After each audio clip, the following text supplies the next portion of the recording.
Everyone, আজ আমি class 9-এর হিস্ট্রির first চ্যাপ্টারের আরেকটি ইম্পর্টেন্ট কোয়েশ্চেন নিয়ে তোমাদের সঙ্গে আলোচনা করব। এর আগে আমি ফরাসি বিপ্লবের সামাজিক কারণ, অর্থনৈতিক কারণ এবং রাজনৈতিক কারণ নিয়ে আলোচনা করেছি। আর আজকের টপিক হলো ফরাসি বিপ্লবে দার্শনিকদের ভূমিকা।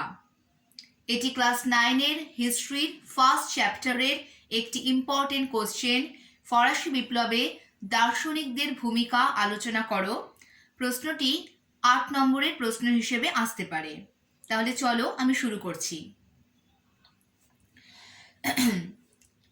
বিপ্লব মানে আগেই বলেছি কোনো প্রচলিত ব্যবস্থা বা অব্যবস্থার বিরুদ্ধে অতি দ্রুত কার্যকরী পরিবর্তনকে বলা হয় বিপ্লব। বিপ্লবের মধ্যে দিয়ে একটা আমূল পরিবর্তন ঘটে অতি দ্রুত। কিন্তু এই বিপ্লব যেমন কোনো একটি কারণে হয় না, এর পেছনে যেমন একাধিক কারণ থাকে, তেমনি এই বিপ্লবও কিন্তু হঠাৎ করে একদিনেও হয় না।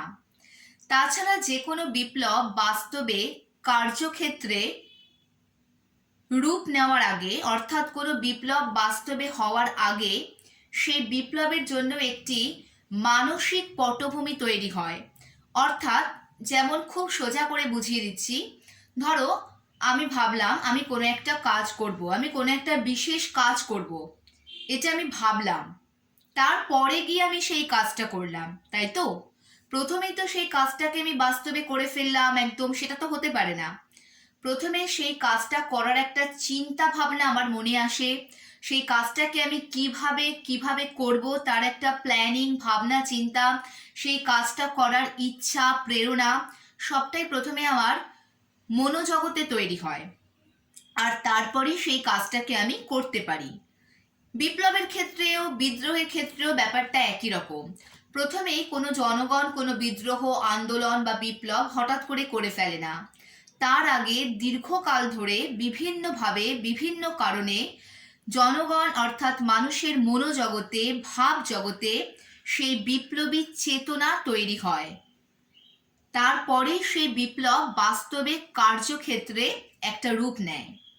তো ফরাসি বিপ্লবও তার কোনো ব্যতিক্রম নয়। 1789-এ ফরাসি বিপ্লব বাস্তবে কার্যকরী হওয়ার পূর্বে অনেক আগে থেকেই মানুষের, ফ্রান্সের জনগণের মনে, তাদের ভাবজগতে এই বিপ্লব তৈরি হয়েছিল। এবং মানুষের ভাবজগতে, ফ্রান্সের জনগণের মনে এই বিপ্লবী চিন্তা চেতনার জন্ম দিয়েছিল তৎকালীন ফ্রান্সের বিভিন্ন দার্শনিক এবং তাদের রচনা। এই দার্শনিকরা ফ্রান্সে প্রচলিত বিভিন্ন অব্যবস্থা, ফ্রান্সের পুরাতন তন্ত্রের দুর্নীতি, অব্যবস্থার বিরুদ্ধে কঠোর সমালোচনা করে তাদের বিভিন্ন রচনার মধ্যে দিয়ে। এই রচনাগুলি শিক্ষিত বুর্জোয়া শ্রেণী তারা যেমন সরাসরি পড়ে, আবার সাধারণ মানুষ, একেবারে সাধারণ মানুষ, তারা বিভিন্ন সংবাদপত্রের মাধ্যমে এই দার্শনিকদের বিভিন্ন রচনার দ্বারা প্রভাবিত হয়।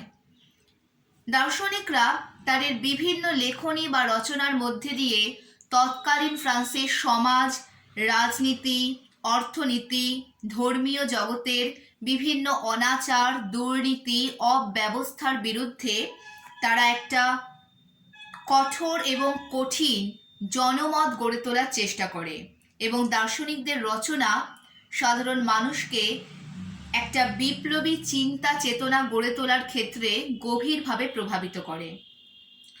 এবং এক্ষেত্রে যে সমস্ত দার্শনিকদের নাম বিশেষভাবে উল্লেখযোগ্য তারা হলেন রুশো, মন্তেস্কু, ভলতেয়ার।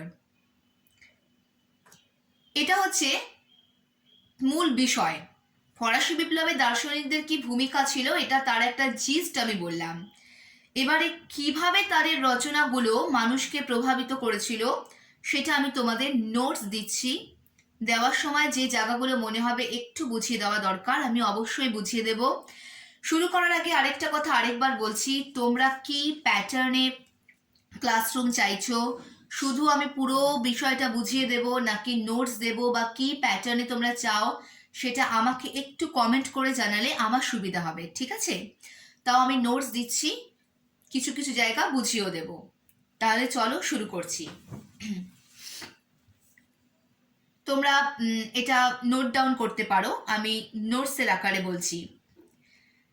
যে কোনো বিপ্লবের পূর্বে প্রথমে মানুষের চিন্তা বা ভাব জগতে বিপ্লব আসে। দাঁড়ি। ফরাসি বিপ্লবের ক্ষেত্রেও তার কোনো রকম ব্যতিক্রম ঘটেনি। দাঁড়ি।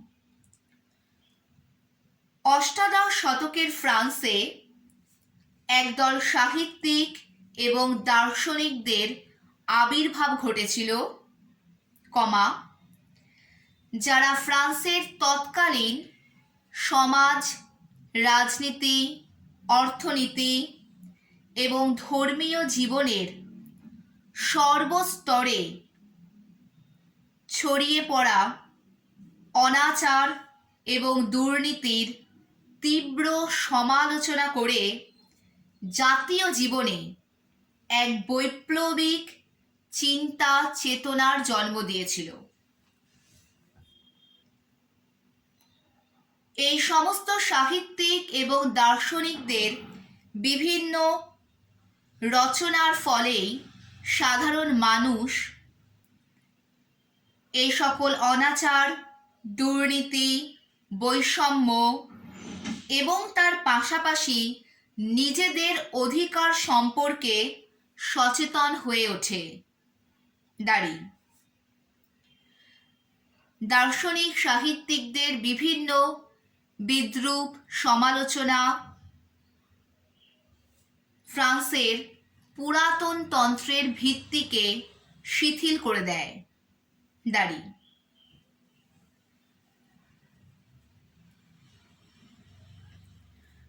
এতক্ষণ যেটা বললাম এটা হচ্ছে একটা ভূমিকার মতন। এবারে আমি বিভিন্ন দার্শনিকরা কি ভূমিকা নিয়েছিল সেটা দার্শনিকদের নাম ধরে ধরে আলোচনা করছি। First point, Montesquieu.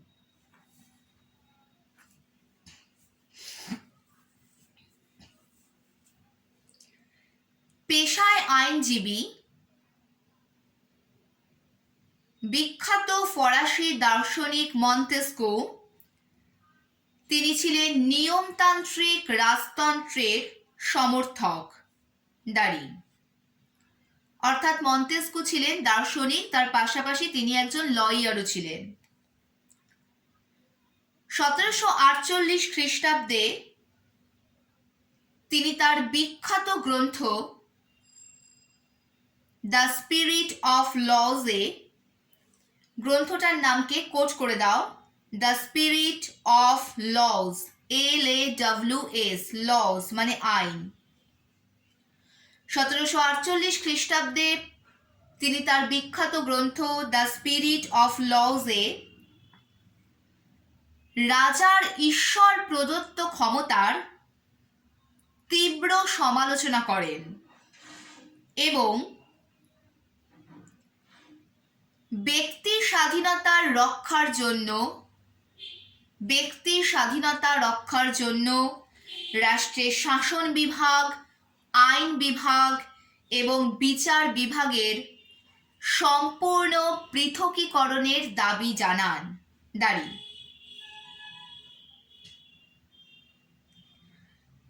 মন্তেস্কুর এই বিখ্যাত গ্রন্থটি পরবর্তীকালে বিপ্লবী শাসনতন্ত্র রচনায় যথেষ্ট প্রভাব বিস্তার করেছিল। দাঁড়ি। দার্শনিক মন্তেস্কুর লেখা আরেকটি বিখ্যাত গ্রন্থ হল দ্য পার্সিয়ান লেটার্স, গ্রন্থটার নামকে কোট করে দাও, the Persian letters, PERSIAN, Persian letters, LETTERS। এই গ্রন্থে তিনি ফ্রান্সের প্রচলিত সমাজ ব্যবস্থা,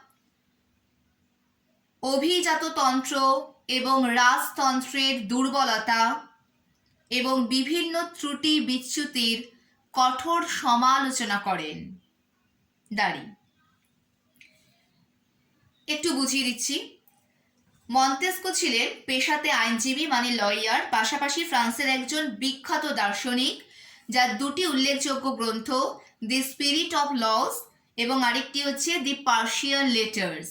দি পার্সিয়ান লেটার্স গ্রন্থে তিনি তৎকালীন ফ্রান্সের সমাজ ব্যবস্থা, অভিজাততন্ত্র এবং ফরাসি রাজতন্ত্রে যে বিভিন্ন দুর্নীতি ছিল সেগুলোর কঠোর সমালোচনা করে জনগণের সচেতনতা বৃদ্ধি করেন। 1748 প্রকাশিত হয়েছিল তার the spirit of laws. The spirit of laws গ্রন্থে তিনি ফ্রান্সের বুর্বো রাজাদের ঈশ্বর প্রদত্ত ক্ষমতার তীব্র সমালোচনা করেন। আগের দিন আমরা যখন পড়েছি আমরা দেখেছি যে বুর্বো রাজতন্ত্র ছিল বংশানুক্রমিক এবং বুর্বো রাজারা মনে করতেন তাদের ক্ষমতা হচ্ছে স্বয়ং ঈশ্বরের দ্বারা প্রদত্ত ক্ষমতা, অর্থাৎ তাদের বিরুদ্ধে কথা বলার কোনো অধিকার জনগণের নেই, কারণ রাজার ক্ষমতা কে দিয়েছে? স্বয়ং ঈশ্বর দিয়েছে। মন্তেস্কু রাজার এই ঈশ্বর প্রদত্ত ক্ষমতার তীব্র সমালোচনা করেন এবং তিনি বলেন প্রত্যেক নাগরিক বা প্রত্যেক ব্যক্তির একটা ব্যক্তির স্বাধীনতা রয়েছে। এই ব্যক্তির স্বাধীনতা রক্ষার জন্য তিনি দাবি করেন রাষ্ট্রের শাসন বিভাগ, আইন বিভাগ এবং বিচার বিভাগ, এই তিনটে মেন বিভাগকে সম্পূর্ণভাবে পৃথক রাখতে হবে, তবেই ব্যক্তির স্বাধীনতা রক্ষা করা সম্ভব। তো এটা ছিল মন্তেস্কুর কথা। এবার নেক্সট পয়েন্ট হচ্ছে দার্শনিক ভলতেয়ার। কবি, নাট্যকার, দার্শনিক এবং ঐতিহাসিক ভলতেয়ার তিনি ছিলেন সমকালীন ইউরোপীয় সাহিত্য জগতের মধ্যমণি এবং সাহিত্যের প্রতিটি ক্ষেত্রেই ভলতেয়ারের স্বচ্ছন্দ বিচরণ ছিল। এর মানে হচ্ছে ভলতেয়ার কেবল দার্শনিক আর ঐতিহাসিকই ছিলেন না, সেই সঙ্গে তিনি ছিলেন একজন কবি এবং নাট্যকার, এবং তৎকালীন ইউরোপীয় সাহিত্যের তিনি ছিলেন মধ্যমণি, একজন অত্যন্ত বিখ্যাত সাহিত্যিক ছিলেন ভলতেয়ার তৎকালীন ইউরোপে, যার সাহিত্যের প্রত্যেকটা ক্ষেত্রে তিনি তার উজ্জ্বল প্রতিভা স্বাক্ষর রেখে গিয়েছেন। নেক্সট লাইন, ভলতেয়ার ছিলেন যথেষ্ট প্রগতিশীল মানুষ এবং যুক্তিবাদী মানুষ।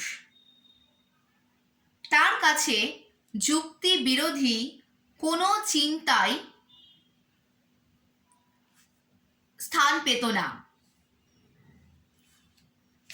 তার কাছে যুক্তি বিরোধী কোনো চিন্তা বা প্রতিষ্ঠান স্থান পেত না।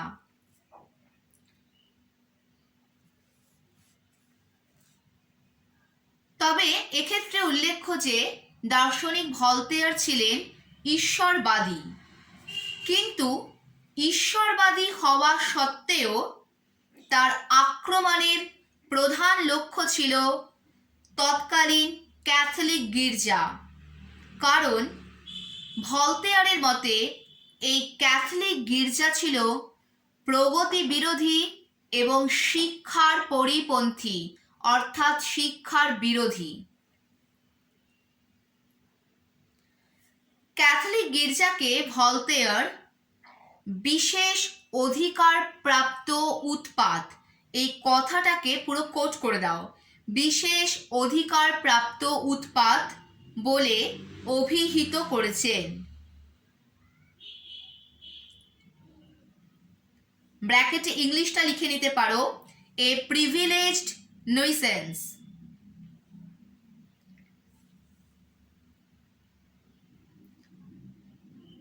এখানটা একটু বুঝিয়ে দিচ্ছি, অর্থাৎ ভলতেয়ার তিনি যেমন একজন বিখ্যাত দার্শনিক, ঐতিহাসিক, সাহিত্যিক ছিলেন তৎকালীন ইউরোপের, সাহিত্যের প্রত্যেক ক্ষেত্রেই তার বিশেষ প্রতিভা স্বাক্ষর তিনি রেখে গিয়েছেন, তবে তিনি ছিলেন অত্যন্ত প্রগতিশীল চিন্তাভাবনার একজন মানুষ এবং অত্যন্ত যুক্তিবাদী। যুক্তি দিয়ে যা প্রমাণ করা যায় না তেমন কোনো বিষয় তার কাছে কখনো স্থান পেত না। যুক্তি বিরোধী কোনো চিন্তা বা কোনো প্রতিষ্ঠানকে তিনি সহ্য করতে পারতেন না। তবে তিনি ঈশ্বর বিশ্বাস করতেন, তিনি ঈশ্বরবাদী ছিলেন কিন্তু ঈশ্বরবাদী হওয়া সত্ত্বেও তিনি ক্যাথলিক গির্জার তীব্র সমালোচনা করেন, কারণ তার মনে হয়েছিল তৎকালীন ক্যাথলিক গির্জা মানুষের শিক্ষার পথে বাধা সৃষ্টি করছে এবং এই ক্যাথলিক গির্জা প্রগতি বিরোধী কাজকর্ম করছে। আগেই বলেছি, ভলতেয়ারের কাছে যুক্তি বিরোধী কোনো প্রতিষ্ঠানই গ্রহণযোগ্য নয় এবং প্রগতিশীল চিন্তাভাবনার মানুষ ভলতেয়ার তিনি প্রগতি বিরোধী কোনো কাজকর্মকেও সহ্য করতে পারতেন না, যে কারণে তিনি ক্যাথলিক গির্জার নিন্দা করেছেন। ক্যাথলিক গির্জাকে তার বিভিন্ন রচনার মধ্যে দিয়ে আক্রমণ করেছেন, কারণ তার মনে হয়েছিল ক্যাথলিক গির্জা প্রগতি বিরোধী এবং শিক্ষার প্রতিবন্ধক, যে কারণে তিনি গির্জাকে বলছেন বিশেষ অধিকার প্রাপ্ত উৎপাত, এ প্রিভিলেজড নুইসেন্স।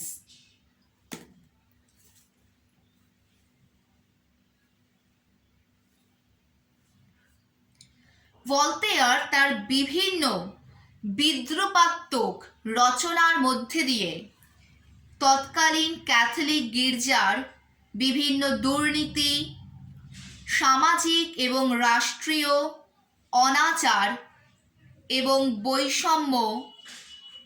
বৈষম্যকে সকলের সামনে অর্থাৎ জনসাধারণের সামনে বারবার তুলে ধরার চেষ্টা করেছেন।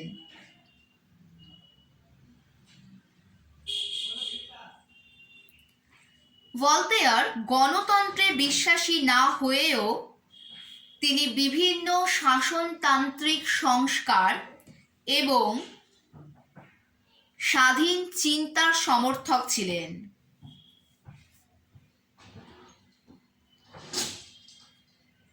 তিনি ছিলেন প্রজাতান্ত্রিক রাজতন্ত্রের সমর্থক, কিন্তু ফ্রান্সের স্বৈরাচারী রাজতন্ত্রের নিন্দায় তিনি বারবার মুখর হয়েছিলেন। তার লেখা দুটি বিখ্যাত গ্রন্থ হল কাদিদ এবং লেতর ফিলোসফিক। নাম দুটি আবার বলছি, নাম দুটি কোট করে নাও। তার লেখা দুটি বিখ্যাত গ্রন্থ হচ্ছে কাদিদ, কয় চন্দ্রবিন্দু আকার, দয় রশ্মি দ, কাদিদ, এবং লেতর ফিলোসফিক। দাঁড়ি একটু বুঝিয়ে দিচ্ছি। ভলতেয়ার কিন্তু গণতন্ত্রে বিশ্বাসী ছিলেন না, তিনি প্রজা হিতৈষী রাজতন্ত্রের সমর্থক ছিলেন। অর্থাৎ তিনি শাসন ব্যবস্থা মূলত তিন রকমের হয়: গণতান্ত্রিক শাসন ব্যবস্থা, রাজতান্ত্রিক শাসন ব্যবস্থা এবং অভিজাততান্ত্রিক শাসন ব্যবস্থা। এই তিন ধরনের শাসন ব্যবস্থার মধ্যে ভলতেয়ার কিন্তু রাজতান্ত্রিক শাসন ব্যবস্থাকে সমর্থন করতেন। কিন্তু কিরকম রাজতান্ত্রিক শাসন? প্রজা হিতৈষী রাজতান্ত্রিক শাসন, অর্থাৎ যে রাজতন্ত্র প্রজা কল্যাণকামী হবে, যে রাজতন্ত্রের প্রথম এবং প্রধান লক্ষ্য হবে তার প্রজাদের মানে জনগণের অর্থাৎ নাগরিকদের মঙ্গল বা কল্যাণ সাধন করা। তিনি এ ধরনের প্রজা কল্যাণকামী রাজতন্ত্রকে সমর্থন করেছিলেন, স্বৈরাচারী রাজতন্ত্রকে নয়। কিন্তু ফ্রান্সের বুর্ব রাজতন্ত্র হয়ে পড়েছিল স্বৈরাচারী রাজতন্ত্র, তাই বুর্ব রাজতন্ত্রের বিরুদ্ধে তিনি কঠোর সমালোচনা করেছিলেন, কারণ তিনি স্বৈরাচারী রাজতন্ত্রকে পছন্দ করতেন না। তার কাছে রাজতন্ত্র ছিল সর্বশ্রেষ্ঠ শাসন ব্যবস্থা, কিন্তু সেই রাজতন্ত্রকে হতে হবে প্রজা কল্যাণকামী বা প্রজা হিতৈষী রাজতন্ত্র, স্বৈরাচারী রাজতন্ত্র নয়। তাই তিনি পূর্ব রাজতন্ত্রের সমালোচনা করতে কখনোই পিছপা হননি এবং তার দুটি বিখ্যাত গ্রন্থ কাদিদ এবং লেতর ফিলোসফিকের মধ্যে দিয়ে তিনি ক্যাথলিক গির্জা, তৎকালীন স্বৈরাচারী ফরাসি রাজতন্ত্রের বিরুদ্ধে তার বিভিন্ন রচনার মধ্যে দিয়ে জনমত গঠনের চেষ্টা করেছিলেন, জনগণকে তাদের অধিকার সম্পর্কে সচেতন করার চেষ্টা করেছিলেন। ফ্রান্সে প্রচলিত দুর্নীতি অনাচারের বিরুদ্ধে বারবার তার বিভিন্ন বিদ্রূপাত্মক রচনার মধ্যে দিয়ে তিনি জনগণকে সজাগ করার চেষ্টা করেছিলেন। নেক্সট পয়েন্ট হলো দার্শনিক রুশো। দার্শনিক রুশো হলেন ফরাসি দার্শনিকদের মধ্যে সর্বাপেক্ষা জনপ্রিয় এবং প্রগতিশীল দার্শনিক। রুশোর পুরো নাম জ্যাকুইস রুশো। দার্শনিক রুশোকে বলা হয় ফরাসি বিপ্লবের প্রিন্স বা ফরাসি বিপ্লবের জনক। এই ফরাসি বিপ্লবের প্রিন্স কোট করে দাও, আর ফরাসি বিপ্লবের জনক কথাটাও কোট করে দাও। রুশো তার বিখ্যাত গ্রন্থ অরিজিন অফ ইনইকুয়ালিটি কোট করে দাও। এই গ্রন্থে তিনি দেখান যে প্রত্যেক মানুষ জন্মসূত্রে সমান অধিকার নিয়েই জন্মগ্রহণ করে, কিন্তু পরবর্তীকালে এই লোভী এবং স্বার্থপর সমাজ ব্যবস্থা মানুষকে তার অধিকার থেকে বঞ্চিত করে।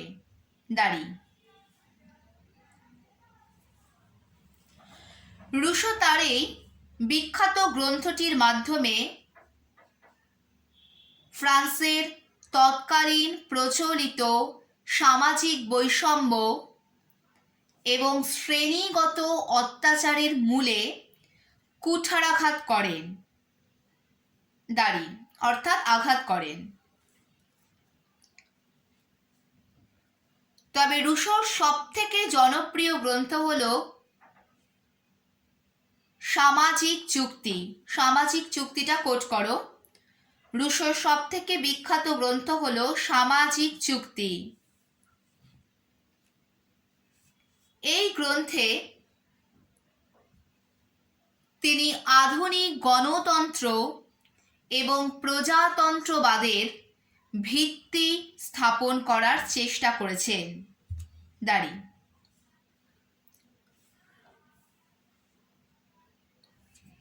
তিনি এই গ্রন্থে বিভিন্ন যুক্তি তর্কের মাধ্যমে রাজার ঈশ্বর প্রদত্ত ক্ষমতাকে নস্যাৎ করে দেন এবং বলেন যে জনগণই হল রাষ্ট্র এবং সমস্ত সার্বভৌম শক্তির একমাত্র উৎস।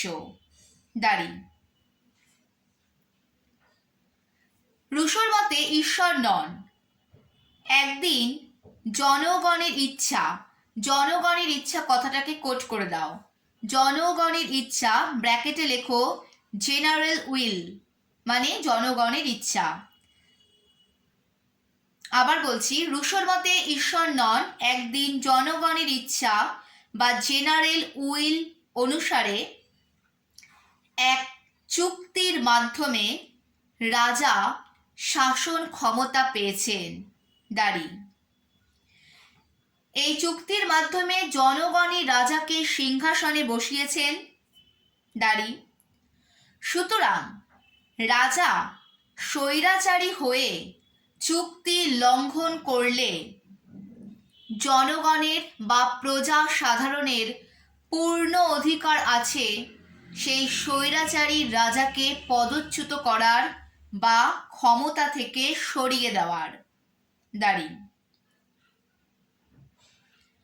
রুশোর এই সামাজিক চুক্তি মতবাদ রাজার দৈব সত্ত্বের মূলে তীব্র আঘাত করে এবং প্রজা সাধারণের মনে রাজ কর্তৃত্বের বিরুদ্ধে বিদ্রোহ ঘোষণার অনুপ্রেরণা জাগায়। একটু বুঝিয়ে দিচ্ছি।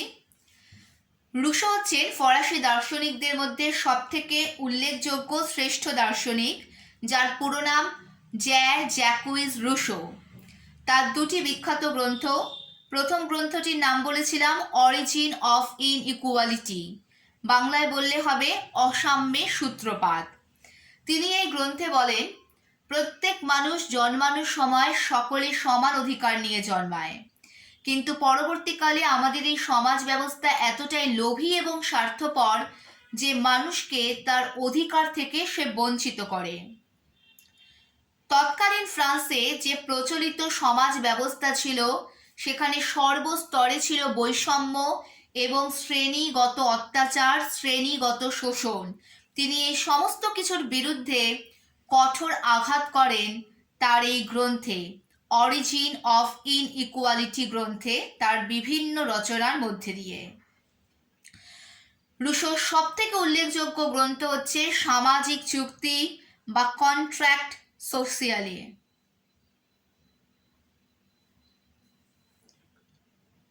তবে রুশোর সব থেকে উল্লেখযোগ্য গ্রন্থটি হলো সামাজিক চুক্তি।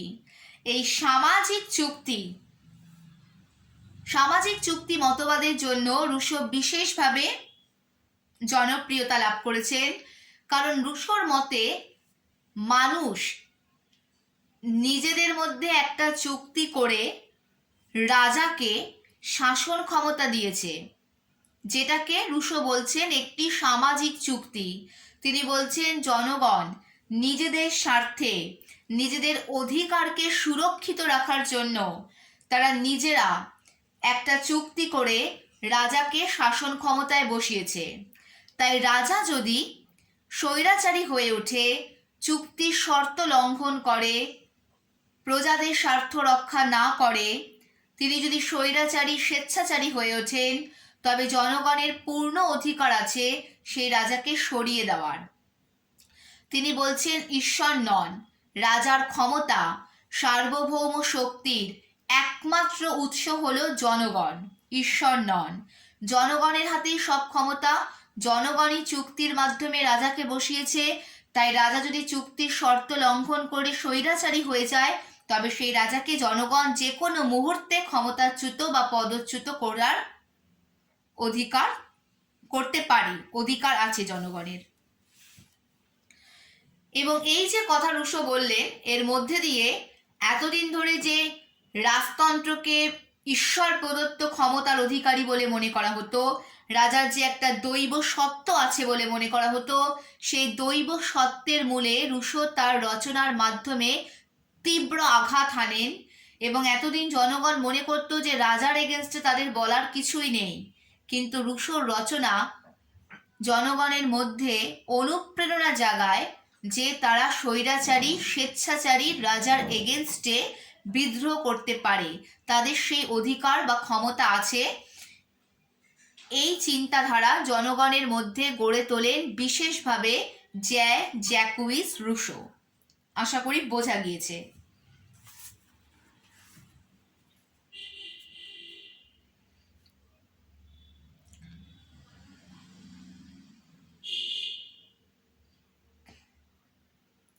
নেক্সট পয়েন্ট লেখো, বিশ্বকোষ প্রণেতাগণ।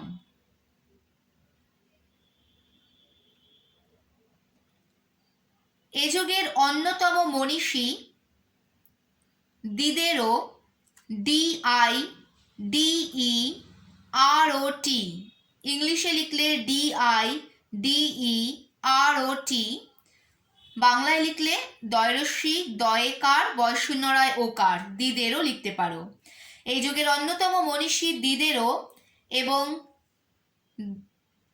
ডি'এলেমবার্ট, ডি লেখো ক্যাপিটাল ডি, তারপরে ডি এর ওপরে একটা ছোট্ট সেমিকোলন না, অ্যাপোস্ট্রফি যে কমা যেরকম হয়, ডি এর ওপরে একটা ছোট্ট কমা, তারপরে লেখো এলেমবার্ট, ক্যাপিটাল ALEMBERT, ডি'এলেমবার্ট।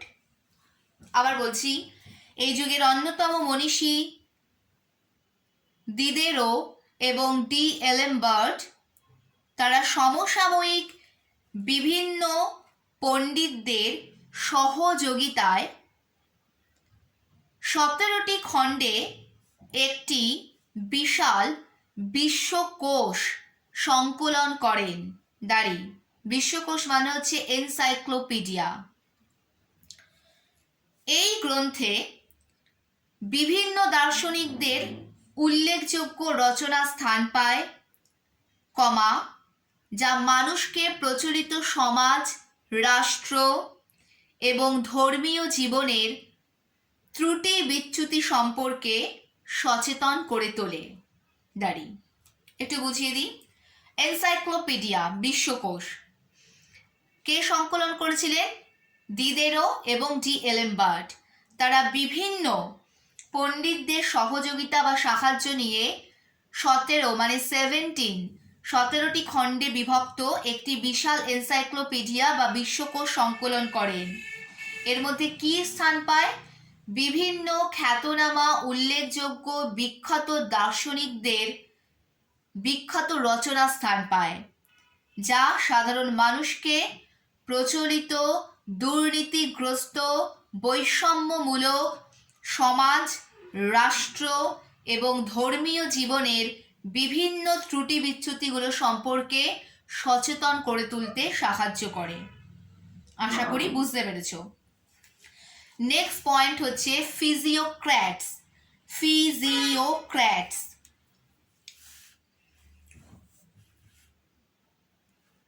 এই সময় ফ্রান্সে ফিজিওক্র্যাটস নামে এক শ্রেণীর অর্থনীতিবিদদের আবির্ভাব ঘটে। দাঁড়ি তাহলে ফিজিওক্র্যাট কারা ছিলেন? ফ্রান্সের এক ধরনের অর্থনীতিবিদ। দীর্ঘকাল ধরে ফ্রান্সের শিল্প এবং ব্যবসা বাণিজ্যের ওপর রাষ্ট্রের কঠোর নিয়ন্ত্রণ ছিল। দাঁড়ি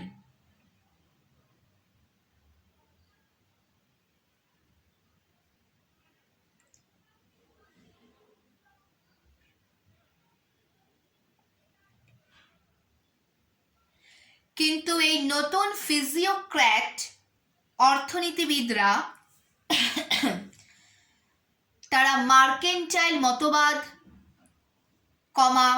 সংরক্ষণ নীতি এবং শিল্প ও ব্যবসা বাণিজ্যের ওপর রাষ্ট্রের নিয়ন্ত্রণ বা রাষ্ট্রীয় কর্তৃত্বের তীব্র বিরোধী ছিলেন।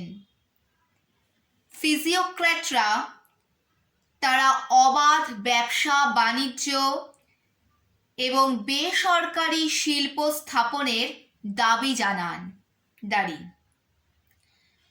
এবং এই মতবাদের একজন অন্যতম প্রবক্তা ছিলেন কুয়েসনে। কয়রস্যু হর্ষই দন্তেশ দন্তের নয় একার কুয়েসনে।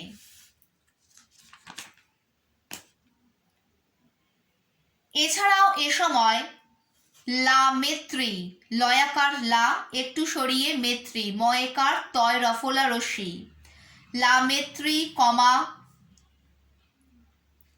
কাদিলাক কয় চন্দ্রবিন্দু আকার দয় রশ্মি লয় আকার কাদিলাক মরেলি বয়শূন্যরয় একার লয় রশ্মি মরেলি মাভলি ময়াকার লয় রশ্মি মাভলি প্রমুখ বিখ্যাত পণ্ডিতরা তারা জনগণের চিন্তা চেতনাকে বিপ্লবের এক নতুন স্তরে পৌঁছে দিয়েছিলেন। দাঁড়ি একটু বুঝিয়ে দিই ফিজিওক্র্যাট ব্যাপারটা কি।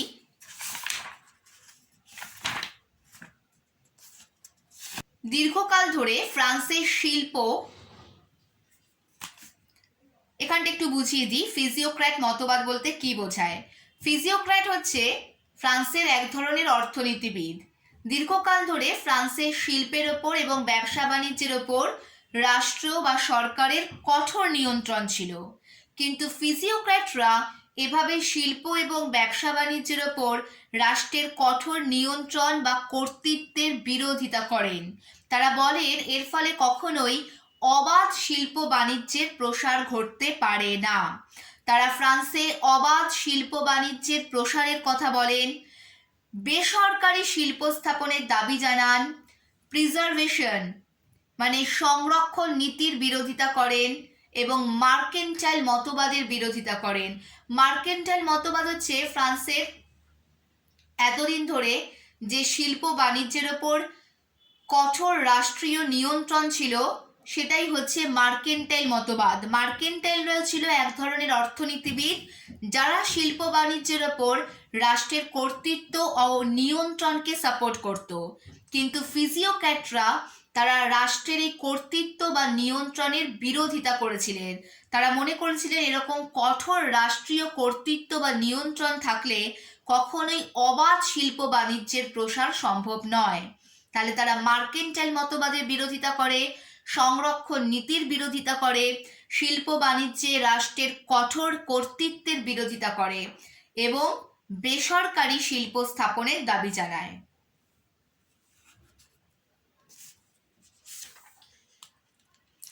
মূল্যায়ন, লাস্ট পয়েন্ট হচ্ছে মূল্যায়ন। মানে এতক্ষণ আমরা দেখলাম ফরাসি বিপ্লবের দার্শনিকরা কিভাবে তারা ভূমিকা। লাস্ট পয়েন্ট হলো মূল্যায়ন। এতক্ষণ আমরা রুশো, মন্তেস্কু, ভলতেয়ার, ফিজিওক্র্যাট অর্থনীতিবিদ, তারপরে তোমার ডেনিস দিদেরোট, এলেমবার্ট, এ ধরনের বিশ্বকোষ যারা রচনা করেছিলেন, এই সমস্ত পণ্ডিত আর দার্শনিকদের বিভিন্ন রচনার কথা, তাদের ভূমিকার কথা দেখলাম বা পড়লাম। এবার একটা মূল্যায়ন, যে ফরাসি বিপ্লবের দার্শনিকদের ভূমিকা কতটা গুরুত্বপূর্ণ ছিল তার একটা মূল্যায়ন। ফরাসি বিপ্লবের নেপথ্যে মানে পেছনে, নেপথ্যে দার্শনিকদের ভূমিকা নিয়েও পণ্ডিতদের মধ্যে যথেষ্ট মতবিরোধ রয়েছে। দাঁড়ি বিখ্যাত ফরাসি ঐতিহাসিক আবে বারওয়েল, বয়কারে বে, আবে একটু সরিয়ে লেখো বারওয়েল, বয়াকার বয়শূন্যর ও অন্তস্থ অয় একার ল, আবে বারওয়েল এবং ব্রিটিশ রাজনীতিবিদ এডমন্ড বার্গ মনে করেন যে ফরাসি বিপ্লবের প্রধান কারণ হলো দার্শনিকদের ষড়যন্ত্র কথাটাকে এখানে কোট করে দাও।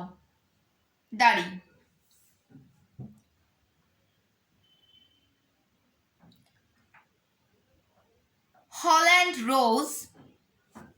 হল্যান্ড একটু সরিয়ে লেখো রোজ একজনের নাম, হল্যান্ড রোজ, রাইকার, তেইন, তয়কার হস্যই দন্তিয়া ন, তেইন, রুস্তা, বয়শূন্য রয় রস্যু, দন্তে শয় তয় চন্দ্রবিন্দু আকার, রুস্তা, মাদেলা, ময়াকার দয়েকার লয় চন্দ্রবিন্দু আকার, মাদেলা, মাতিয়ে,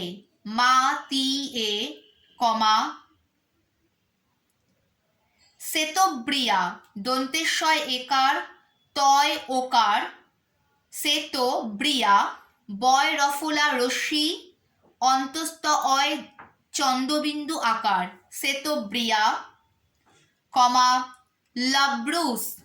লাব্রুস, মর্নে, দন্তেন্নয় রেফ একার, মর্নে প্রমুখ ঐতিহাসিকরা ফরাসি বিপ্লবে দার্শনিকদের ভূমিকাকে স্বীকৃতি দিয়েছেন। দাঁড়ি ঐতিহাসিক তেইন বলেছেন যে কোটেশন শুরু করো, ফ্রান্স দর্শনের বিষ পান করেছিল, কোটেশন ক্লোজ। দাঁড়ি ব্র্যাকেটে ইংলিশটা লিখে নাও, France drank the poison of philosophy, France drank the poison of philosophy, poison POISON, poison.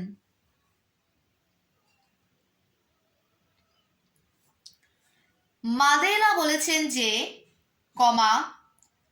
ঐতিহ্যের প্রতি শ্রদ্ধাই ছিল পুরাতন ব্যবস্থার ভিত্তি। দাঁড়ি দার্শনিকরা সেই ঐতিহ্যের বিরুদ্ধে অবিরত সমালোচনা করে তাতে ফাটল ধরিয়ে দেন।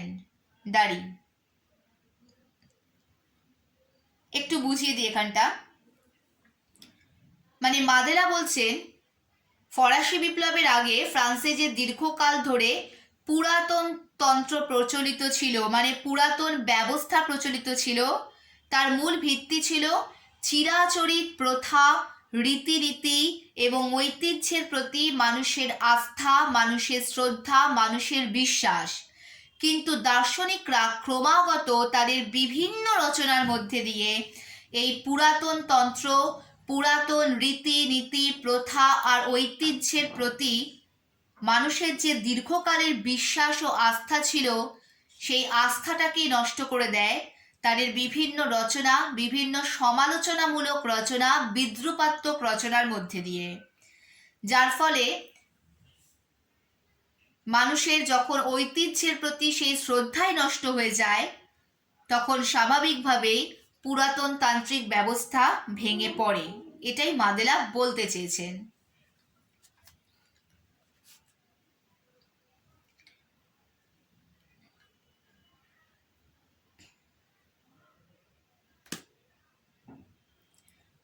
কিন্তু ঐতিহাসিক লেফেভর, মনিয়ার, ম দন্তের নয় রশ্মি অন্তস্থ অ বয়শূন্য র, ঐতিহাসিক লেফেভর, মনিয়ার,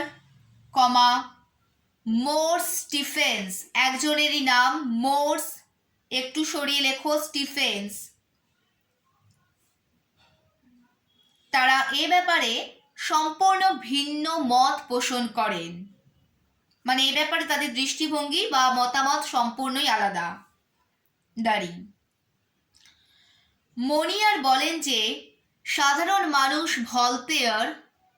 মনিয়ার বলেন যে সাধারণ মানুষ ভলতেয়ার বা রুশোর রচনা পড়তেন না বা বুঝতেনও না। দাঁড়ি সুতরাং তাদের প্রভাবিত হওয়ারও কোনো প্রশ্নই ওঠে না। দাঁড়ি মোর স্টিফেন্সের মতে, ঐতিহাসিক পরিস্থিতির কারণেই বিপ্লব ঘটে। একটা ছোট্ট হাইফেন দাও। এতে দার্শনিকদের প্রভাব ছিল নিতান্তই অকিঞ্চিৎকর। দাঁড়ি ঐতিহাসিক ডেভিড টমসন তিনি বলেছেন যে ফরাসি বিপ্লবের ওপর দার্শনিকদের প্রভাব ছিল ক্ষীণ এবং পরোক্ষ। দাঁড়ি ডেভিড টমসনের মতে, দার্শনিকরা কখনোই বিপ্লব প্রচার করেননি বা বিপ্লবের সূত্রপাতও তারা করেননি। একটা ড্যাশ দাও। কিন্তু বিপ্লব চলাকালীন দার্শনিকদের চিন্তাধারা গুরুত্বপূর্ণ হয়ে উঠেছিল। দাঁড়ি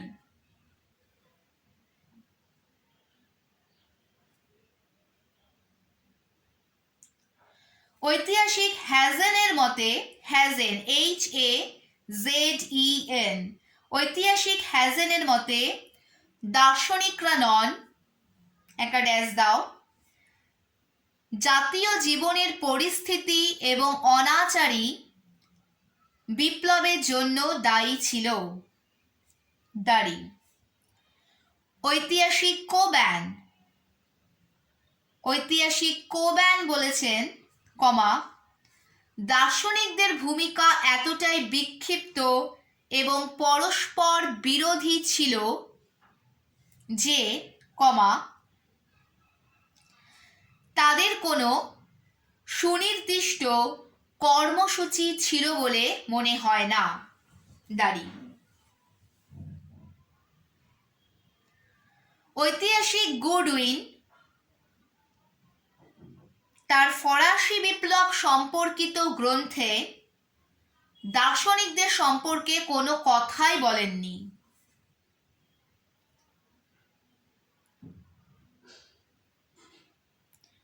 অপরদিকে ঐতিহাসিক জর্জ রুডে, জিইও জিইও আর জিই, জর্জ একটু সরিয়ে লেখো, রুডে ক্যাপিটাল আর ইউডিই, ঐতিহাসিক জর্জ রুডে বলেছেন যে সে সময় মানুষের পুঞ্জীভূত ক্ষোভ, ক্ষোভ মানে রাগ, পুঞ্জীভূত মানে দীর্ঘদিন ধরে জমে থাকা রাগ, সে সময় মানুষের পুঞ্জীভূত ক্ষোভকে সমন্বিত করে একটি ভাবাদর্শ গঠনের জন্য কোনো রাজনৈতিক দল ছিল না। দাঁড়ি, দার্শনিকরাই সেই ভাবাদর্শ বা জনমত গঠনের কাজটি করেছিলেন। দাঁড়ি,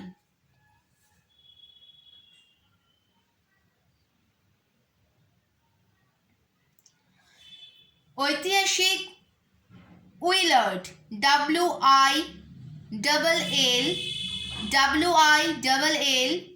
WILLART, উইলার্ডের মতে দীর্ঘদিনের বঞ্চনার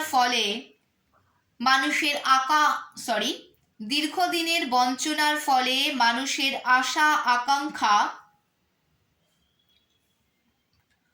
অনুচ্চারিত অব্যক্ত হয়ে মনের মধ্যে গুমড়ে মরছিল। দার্শনিকরা মানুষের স্বাধীন চিন্তার পথে বাধাগুলোকে সরিয়ে দিয়ে অস্পষ্ট ধারণাগুলোকে একটা ভাষা প্রদান করেছিলেন। দাঁড়ি, এবার এখানটা আমি একটু মূল্যায়নটা বুঝিয়ে দিচ্ছি। একদল ঐতিহাসিক তাদের ফরাসি বিপ্লবে দার্শনিকদের বিশেষ ভূমিকাকে স্বীকার করছেন, আবার আরেক দল ঐতিহাসিক মনে করছেন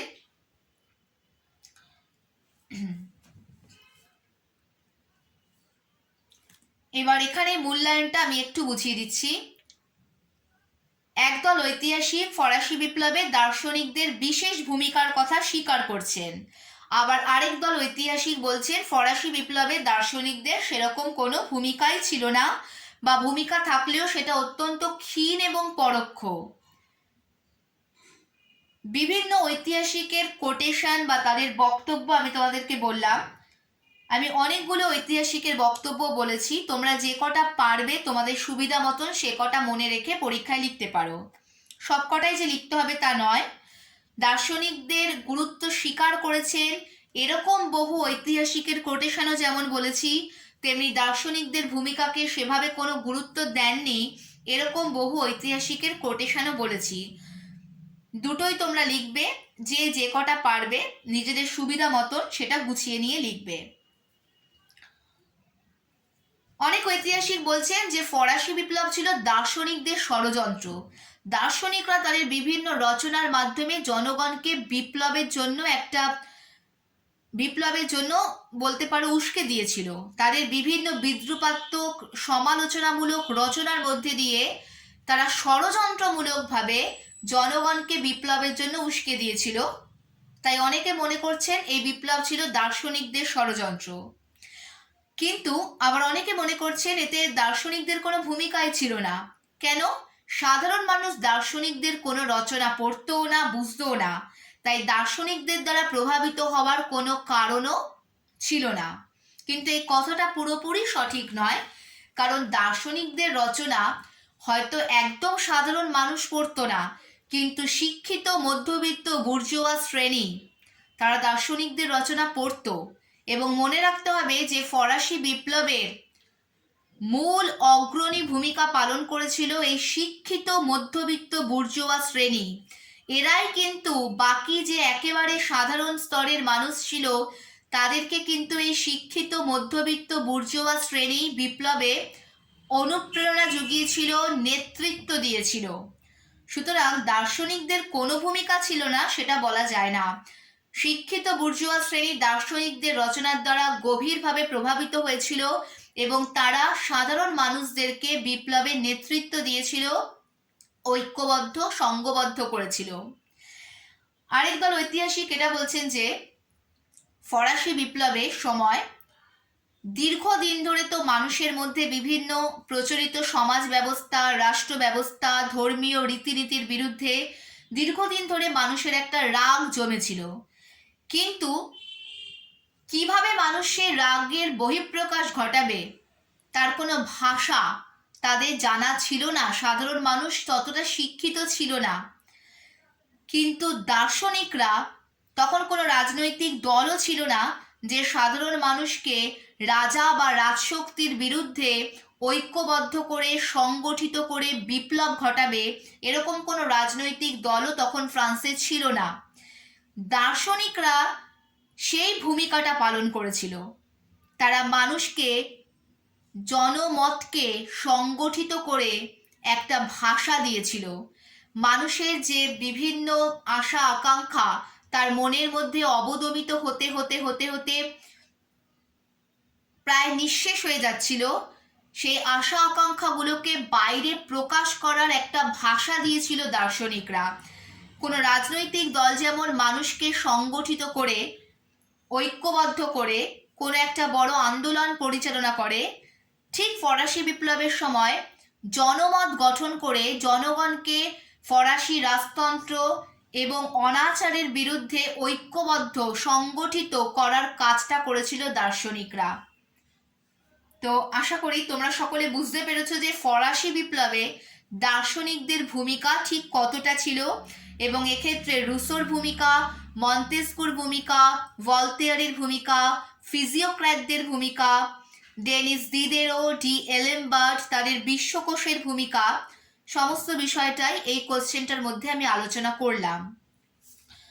আমি আবারও বলবো, তোমরা বাড়িতে পড়ো। কারোর কোথাও কোনো বুঝতে অসুবিধা হলে আমাকে অবশ্যই কমেন্ট করে জানাও, এবং আমি তোমাদের ডাউটসগুলো ক্লিয়ার করার অবশ্যই চেষ্টা করব। শেষে আরেকবার বলবো যে তোমরা আমার চ্যানেলটাকে সাবস্ক্রাইব করে নাও, আমার ভিডিওগুলোকে অনেক বেশি বেশি করে শেয়ার করো, সকলের মধ্যে ছড়িয়ে দাও, যাতে কারোরই অর্থনৈতিক কারণে বা অন্য কোনো রকম কোনো কারণে পড়াশোনার ক্ষেত্রে কোনো বাধা সৃষ্টি না হয়। আর সব থেকে বড় কথা, তোমরা স্কুলকে ফলো করো। স্কুলে অনলাইন ক্লাসেস হচ্ছে, স্কুলকে ফলো করো। তোমরা বাড়িতে যারা প্রাইভেট টিউটরের কাছে পড়ো, সেই টিউটরের পড়াটাকে ফলো করো। তার সঙ্গে তোমরা আমার ক্লাসটাকেও ফলো করতে পারো। আশা করি তোমরা তাতে উপকৃতই হবে। আর যে সমস্ত স্টুডেন্টরা কেবলমাত্র স্কুলের ওপর ডিপেন্ডেবল, যাদের কোনো প্রাইভেট টিউটর নেই, তাদের ক্ষেত্রে তো আমার ক্লাসটা আমার মনে হয় অনেক বেশি সাহায্য করবে তোমাদের। তোমরা আমার প্লে লিস্টটা ফলো করো। প্লে লিস্টে আমি পরিষ্কারভাবে কোন ক্লাস, কোন চ্যাপ্টার, কোন টপিকের ভিডিও ডিটেলসে দিয়ে দেবো। প্লে লিস্ট ফলো করলে তোমরা তোমাদের সুবিধা মতন ভিডিওটি খুলে দেখে নিতে পারবে। তো আমার চ্যানেলটাকে সাবস্ক্রাইব করো, ভিডিওগুলোকে অনেক বেশি বেশি করে শেয়ার করো। আর তোমরা কি ধরনের পড়াশোনার ভিডিও চাও সেটা আমাকে একটু কমেন্ট করে জানালে আমার সুবিধা হবে। সকলে ভালো থেকো, সুস্থ থেকো, মন দিয়ে পড়াশোনা করো। Thank you.